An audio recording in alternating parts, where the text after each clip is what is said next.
market responsive to the seemingly new phenomenon? I spoke to two innovators of Silku, a real estate and property tech platform that lists both residential and commercial units on the digitization of the real estate sector. Now that you are up to speed with what's happening in the tech world, let's now get into that discussion about integrating technology onto real estate. My name is Ronald Mutuku. I'm the CEO and co-founder of Silku. I've been in the tech industry for the last 12 years, dealing with the financial systems, dealing with the real estate systems. So Silku is a real estate system which is able to bridge now the gap between tech and real estate. Yes. My name is Bramwell Kipkoskei, and I am a co-founder and chief marketing for Silku Kenya. The idea was conceived about 2 years ago. However, the company was incorporated last year, that is 2021. Yeah, so we've been operational from June 2021. However, to date, we are looking at around 1,000 plus landlords and users in the platform. PropTech has to have an aspect of fintech because money has to move between the two. You have to do a transaction, whether you're paying or you're receiving money. So you have to have fintech inside PropTech. Yes, and the real estate also. Basically, it's a need which is there in terms of we've had people who have invested their money in the real estate and they're unable to recover the money. You go buy land, you go build a house, then after you build a house, you look for tenants, you put the tenants there, then it becomes another hassle. You spend money building, but you should spend less collecting it or getting it back. So every investment you make should come with the value, should bring you the value of the money you put in.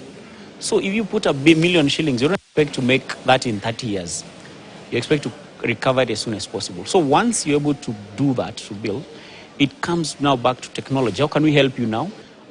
Currently, we have very happy clients, both tenants, landlords, and caretakers. Because what we do, we'll give the tenant a mobile app, we'll give the landlord a mobile app, we'll give them a web access where they can be able to log in from their laptop and be able to see everything happening in real time. Who is getting into their house, who is paying, who has a balance, who has sent a message just to say there's an issue, and be able to address them from the comfort of their phones.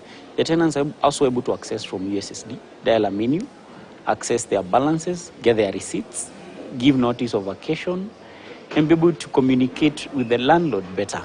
So basically, we're just bringing in every possible channel to enable them to correlate and stop the fighting which is there, whereby something is not fixed, you are there, you're saying this is bad, giving bad reviews to other tenants. Yeah, so we are trying to reduce that exchange. Yeah. Basically, if you've already invested money into the real estate, now you've built an apartment, Silku comes in. So once the property owner comes in and builds the apartment or builds a unit or buys a unit, we come in. We'll market that property, bring a tenant to the house. Once they are in, we'll give them a payment gateway, which is connected to all banks, for them to be able to transact in real time, get receipts on their email, get SMS confirmation as receipts, as proof of payment, give them access to our channels. Once you onboard them, give the landlord access to all our channels to be able to transact as well, to see all the flow of the money and communicate with the tenants. So basically, the onboarding is very straightforward. It's very easy. Just put on the details and poof, you're off making money. Plug and play. Plug and play. Good stuff. I think currently is just to get into the market and also to trust. Because remember, this is a personalized thing. This property is something personal to everyone. Yeah. So to be able to convince you that this is something good for you is normally a bit of a challenge. But once they're convinced, we've had so many success stories. Somebody was collecting 50%. Now he's doing 99%, 102%. We had the landlord who's in the diaspora. His property used to be just another property somewhere all across in Nakuru. Now he's making 100% collections per month because he's able to monitor what is happening in real time, get his money to the bank in real time. So I think those are the main success stories and the challenges we are facing. So the thing is just to make them see the problem they are having.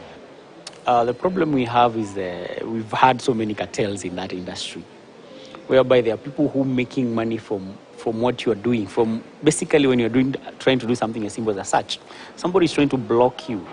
So with the invent of technology, we are trying to do away with the cartels, and they will fight back. However, technology always wins, because at the end of the day, it's being done by machines, and you cannot fight with machines. So I think, for me, anytime there is technology brought in the picture, it will always make the processes easy and as fast as possible. Because now, like, doing a search is 24 hours in some counties because of digitization. Earlier, you would go there, meet someone, tells you, oh, I need someone. There's someone I know who knows. So the channel becomes like you need to pay for you to get that service. And then at the end of the day, the money just goes into people's pockets. So I believe in technology personally, being in that industry for long. It is going to make life very easy for everyone. Definitely. Because now with blockchain, nobody can be able to access. Because it's in the public ownership domain. For you to be able to amend something, you have to bring everyone to tell them, okay, I need to change this. So it becomes very difficult to change your title deed if it's illegal. Everybody must agree that this entry must go through. You need to verify with everybody in the chain. Yes, and you see with that, actually, I think some countries have already started adopting this technology, the blockchain for land and for cars and this small ownership thing. Because remember, this data belongs to the public.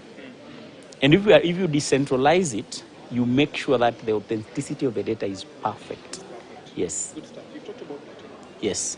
Basically, what we are doing, we are adhering to international standards of data encryption to be able to ensure, even if you are able to access our data, you'll only get jangled up data. You cannot identify that this person is so-and-so, this is their details, all the information. You just find jangled up data. So with that, we always make sure our privacy policy is up to standard with the country and where we are operating from.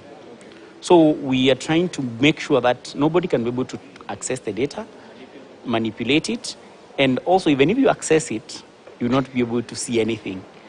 Yeah, because I've also done a bit of security. Yes, in terms of trying to secure data. Because remember, these are financial data and has to be kept very secure and very well. Actually, we want to get to the entire of the continent. Because remember, the problems we are having in Kenya are the same issues in Angola, in Namibia, in Malawi, in Rwanda. They are having problems in terms of the real estate sector and being able to make it simple. Remember, the millennials are coming up. These are guys who have grown up using their smartphones. When I was growing up, actually nobody owned a phone. Nowadays, everything is on their hands. So we need to bring now technology across Africa to their hand. If it's paying your rent, it's on the hand. If it's looking for getting a house which is vacant, it's on your hand. If you complain to the landlord, it's on your hand. Paying utility bills on your hand. Your billing is done through emails. Now the issues of going to the caretaker and telling them, oh, I've paid, here's my receipt. It now brings the aspect of fraud. And you heard before, there is the issues of fraud whereby people are giving fake messages. So based on that, now with technology, you don't need all that. We mitigate the fraud. We enable the communication to be seamless. We also process the payments in a secure way. And at the end of the day, the tenant is able to pay their rent on time. There are less problems in terms of evictions. There are less of problems where some issues of the tenant have not been issued. We have inquiries in Angola and in Rwanda. Yes, which we are trying to explore and see how we can get them to work with us. I think it's only in order for me to be able to correlate with my expertise so that I explain this better. I've been in the real estate space for around 10 years, and I've had interactions with investors who are coming in to buy a property or two. Like any of us, you think, purchasing real estate is as easy as ABC. And after I've been able to show you the potential investment, be it a rental property or a home, well, you think that's where the headache stops. However, most people don't see the other headache where now you've already secured this property. What do you do with it? So for a long time, I've been meaning to start something that can actually come and help these people. There are very few solutions in the market currently. You either go do it yourself, or you either seek services from an agency or a property management company. And truth be told, well, if you have a 1 unit in Dandora, no one will listen to you. And doing it yourself is not an option either. Coming in with this background, it is actually one of the biggest things that we wanted to solve in terms of the problems you're facing in the real estate space. So my day-to-day is being able to call this person up, of course, identifying where the property is.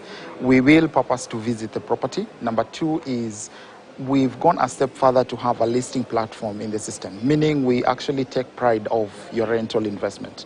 We start from marketing. We start from getting you ideal tenants who are able to check out in terms of paying rent, because you need people 3-4 months down the line, they're still able to pay their rent. We still show you all the transaction statements, invoices, and all that pertains to your rental property. And as well, we keep you updated on real time what is happening with the rental property.